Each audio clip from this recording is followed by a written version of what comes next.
Good evening, CR family. My name is Concepcion, and I'm a grateful believer in Jesus Christ who struggles with anger and unforgiveness. And tonight, Mike and I are going to be doing the teaching on one of the things that we have seen, recently, just a lot of blame going around. And so we thought that we would address this topic tonight. So our teaching is called Who's to Blame? I'm Mike, grateful believer in Jesus Christ. I struggle with materialism, selfishness, and lust. So, as Concepcion mentioned, there seems to be a lot of blame going around these days. And again, we figured we'd talk about this tonight, maybe add some clarity.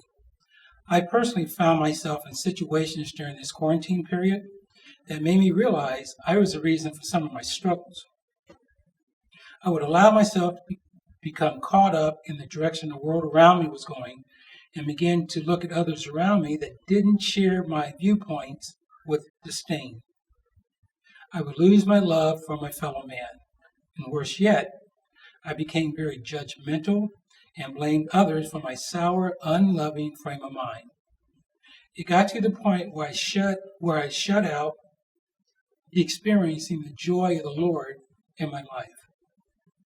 Then my wife sent me this excerpt from C.S. Lewis's book entitled The Screwtape Letters.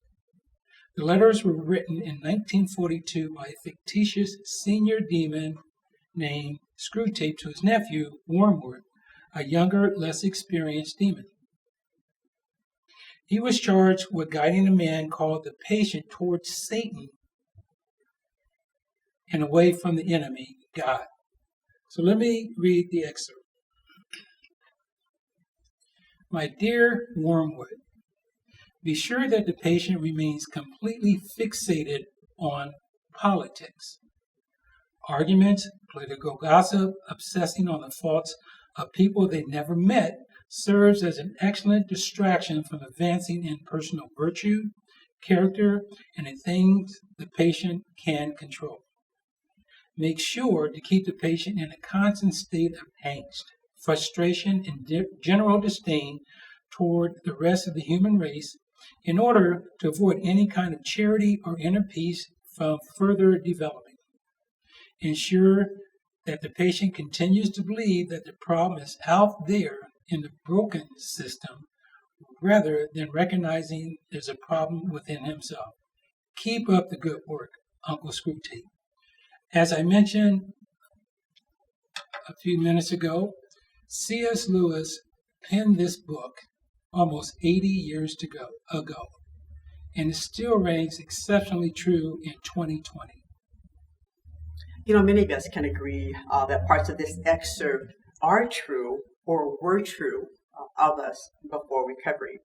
And some of us were and are very good at blaming others or our circumstances for our problems, and not recognizing when there is a problem with ourselves is another one of Satan's lies.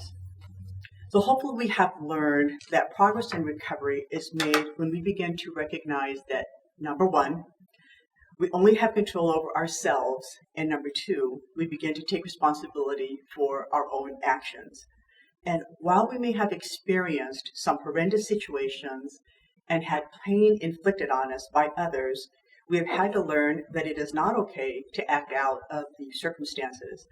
We have also learned that failure to accept responsibility can lead to an unproductive life and the inability to take correction. So recovery serves to help us to correct our behavior and mistakes if we are open to correction. How? Well, it's actually doing the work of recovery. There's 12 steps in recovery, and I'm just going to concentrate on the first 4 to kind of give you an idea of how it is that this might work. So step 1 starts with admitting that we're powerless over our addictions and compulsive behaviors, and this can be easier for some than for others.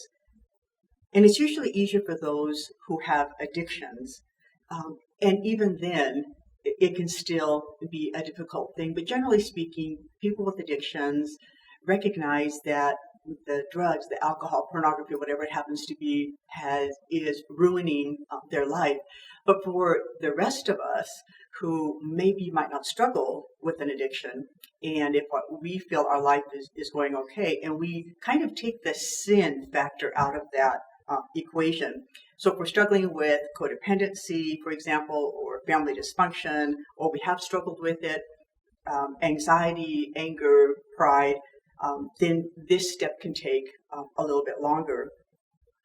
For me, understanding the toll that family dysfunction played in my life and how it affected me as an adult took some time for me to understand. But I was willing to look at it when I started the steps for the first time.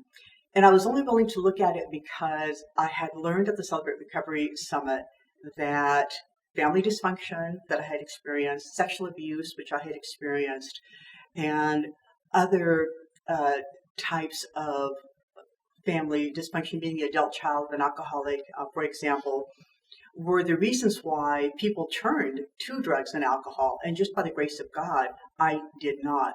But I began to understand that there was something that I needed to take a look at because these things had also affected me as an adult, and I hadn't realized that. So number 2 is understanding that we cannot go through this process on our own. So this particular step gave me peace when I realized I wouldn't go through it alone, and it provided hope that I could be restored. And then step 3 was making the decision to turn our lives over to the care of God. And so I was already a Christian, so this was an easier step. Part of it, though, that was a little bit harder because there's a couple of things that we need to turn over to the care of God. One of them is actually our lives, becoming a Christian, and the other is we need to turn our past over as well to the care of God and know that He has our best interest at heart, and that going through this process is actually going to draw us closer to Him. And then step 4 is absolutely the most difficult part of the process because it goes through examining what has happened in our lives, being honest about how significant events have shaped our lives, and then examining our faults. That's not an easy thing to do, especially because we need to be honest about our part in each event and how that has affected both ourselves and others. For me, exposing childhood sexual abuse helped me to understand that it was not my fault. On the other hand, talking about my angry father who threw dishes and was constantly yelling helped me to see where my own anger had developed. And both of these difficult situations created anger in me that then affected our children. Facing these circumstances was a difficult but necessary step in being able to put the past behind me. So those of us in recovery soon began to recognize that everyone needs recovery in some shape or form. However, recovery is a personal decision followed by a process that not many people are willing to take, and many are not aware of their need for recovery. We begin to grow when we realize that winners in life can admit when they are wrong and make changes, while others blame everyone else or offer excuses. Because this is a process, we may still be making these mistakes. Let us remember why we are in recovery and make it a priority to assess ourselves on a daily basis. And I think what was especially appropriate was Pastor Matt talking yesterday specifically about Romans 7:18 and 19. And this is exactly the reason why we need to make sure that we assess ourselves on a daily basis and make it a priority. For I know that nothing good dwells in me, that is in my sinful nature. For I have the desire to do what is good, but I cannot carry it out. For what I do is not the good I want to do. No, the evil I do not want to do, this I keep on doing. And so I think because of this, we had this tendency to cast blame and to not look at ourselves.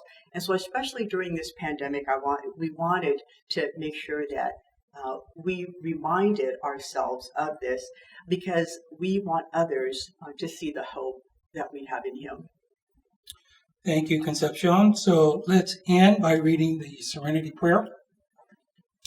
God, grant me the serenity to accept the things I cannot change, the courage to change the things I can, and the wisdom to know the difference, living one day at a time, enjoying one moment at a time, accepting hardships as a pathway to peace, taking this world as Jesus did, not as I would have it, trusting that you will make all things right if I surrender to your will, so that I may be reasonably happy in this life and supremely happy with you forever and the next.